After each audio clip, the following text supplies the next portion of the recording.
May kakilala ba kayong ang palaging bukang bibig niya, magda-diet na ako? May kakilala akong ganyan, dating katrabaho ko. Dito kasi sa Middle East, malalaki yung mga serving ng pagkain nila. Pwera dun sa mga American fast food ha, pero pag pumunta ka sa mga Middle Eastern restaurant, pag umorder ka, para sa kanila, single serving lang yon. Pero sa ating mga Pinoy, hindi mo kayang ubusin yon, kaya for sharing talaga. One time na pagkasunduan namin sa office na mag-chip in kami, tapos o-order na lang kami sa restaurant. O ito, 3 lahi, Pinoy, Egyptian, Lebanese. So yung mga Lebanese, malalakas din kumain, pero palagi kasing nakadiet yan. So pag natsyempohan mo ngayon na cheat day sila, yari ka. Nung kakainin ng 3 Pilipino, sa isang Lebanese lang yan. Charot.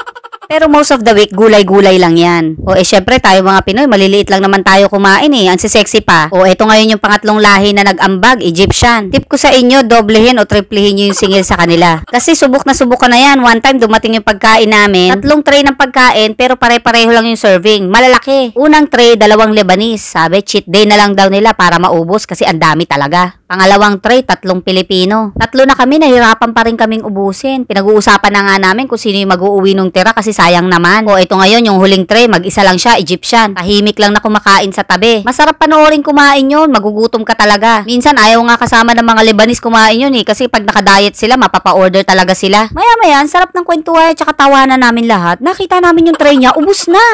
Sabi namin, ala, naubos mo yun, mag-isa ka lang. Next time, yung bayad mo, 2 tao na, lugi kami. Sabi niya, hindi, favorite ko talaga yung restaurant na in-orderan natin. Sabi ko naman, last time, Jollibee, inubos mo rin Hindi ka naman Pilipino, ano favorite mo rin yun? Palusot?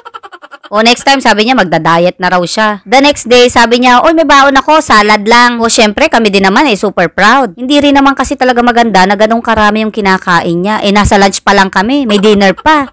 O eto ngayon, dumating yung lunchtime, di nagsalo-salo na naman kami, dumating siya. Nilabas niya ngayon yung salad, naku be, bandihado. Super biggy talaga, parang yung Tupperware ng nanay mo na nilalabas lang tuwing Pasko. Hindi ko alam kung puro lettuce lang yun, o baka pati sangat tsaka ugat ng lettuce isinama na niya. Sabi ko ngayon, yan bang salad mo para sa ating lahat o sa'yo lang? Sabi niya, akin lang to, salad na nga lang makikisalo ka pa? Sabi ko, hindi ako makikisalo, tinatanong ko lang. Ang damot naman nito.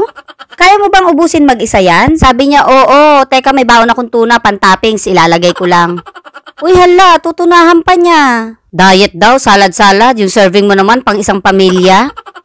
Napakahirap ka banding nito, mapagpanggap. Parang ako lang din kunwari 1 cup of rice. Pero yung pantakal, yung mangkok na malalim, yung pangsabaw, tatakalin tapos dun ilalagay yung rice. Malapit na madurog yung kanin, kakasiksik, ididiin pa. Banana bread nga pala yung binik namin ng mga kids, mga madam. Ayan nga, sa kadaldalang ko at sa kakulitan nila, nagkahulog-hulog pa. Yung sa kabilang side, may mga chocolate chips. Yung sa kabila, wala. Para sa amin ni Daddy Nurian. May diabetes kasi siya. Tapos nalaman niya na yung vinavlog ko, Egyptian. Kinutungan ako. Sabi niya kung ano-ano daw sinasabi ko tungkol sa lahi niya. Papanakit naman to, para ding si mama. Next time ikaw ngayon yung target ko, bahala ka.